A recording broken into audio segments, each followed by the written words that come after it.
కుంకుమను ఎందుకు ధరించాలి? కుంకుమ ధరించటం అనేది కేవలం స్త్రీలకు మాత్రమే సంబంధించినది కాదు, స్త్రీ పురుషులిద్దరికీ సంబంధించినది. కుంకుమ పెట్టుకోవడం హిందూ సాంప్రదాయం. అన్ని కులాల హిందువులు, శైవ వైష్ణవ మతస్థులు అందరూ నొసటన కుంకుమ ధరించటం గొప్పదనంగా భావిస్తారు. కుంకుమ ఆస్తికత చిహ్నం. 500-600 సంవత్సరాల క్రితం వరకు హిందూ మతస్థులందరూ తప్పనిసరిగా కుంకుమను నొసట దిద్దుకునే ఆచారం బలీయంగా ఉండేది. ఆచారం మాత్రమే కాకుండా అలంకారంగా కూడా ఉండేది. హరిచందనాన్ని, మంచి గంధాన్ని, విభూతిని కూడా నొసట ధరించటం హిందూ సాంప్రదాయంగా పాటిస్తూ వచ్చారు పూర్వీకులు. 2 కనుబొమ్మలకు మధ్య భాగంలో నుదిటి వద్ద ఇడ పింగళ నాడులు కలిసి సుగన్మ నాడిగా పరివర్తన చెందే స్థలం వద్ద కుంకుమను దిద్దుకుంటాం.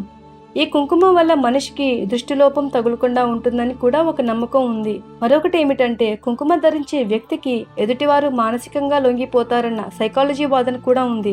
ఎర్రని ఎరుపు రంగు మనిషికి మనోశక్తిని, త్యాగతత్వాన్ని, నిర్భయత్వాన్ని, పరోపకార గుణాలన్నీ కలిగిస్తాయని థియరీ కూడా ఉంది. సృష్టిలో మొదటి రంగు ఎరుపు రంగేనన్న ఒక వాదం కూడా ఉంది. ఎరుపు రంగు లక్ష్మీప్రదమని కూడా అంటారు. శక్తి దేవతలకు ఎరుపు రంగు వస్త్రాలనే ధరింపచేయటం గమనార్హం. కుంకుమ ధరించటం పవిత్రతకు, ఆస్తికత్వానికి, దాత్మికత్వానికి పురుషులకు సంకేతమైతే స్త్రీలకు ఐదవతనానికి, సౌభాగ్యానికి, స్థిర బుద్ధికి సంకేతంగా చెప్పవచ్చు.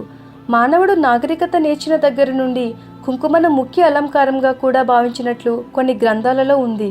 భర్తను కోల్పోయిన స్త్రీలు పరులెవ్వరికీ అందముగా తాము కనిపించకూడదు అన్న ఉద్దేశంతోనే కుంకుమ ధారణ త్యజిస్తారు. కుంకుమ భారతీయులకు చెరుగని ముద్ర. పాశ్చాత్య నాగరికత మన మీద దాడి చేసిన తరువాత పురుషులందరూ కుంకుమ ధారణ మర్చిపోయారు. ఇంకొంత కాలానికి స్త్రీలు కూడా మర్చిపోవచ్చునేమో.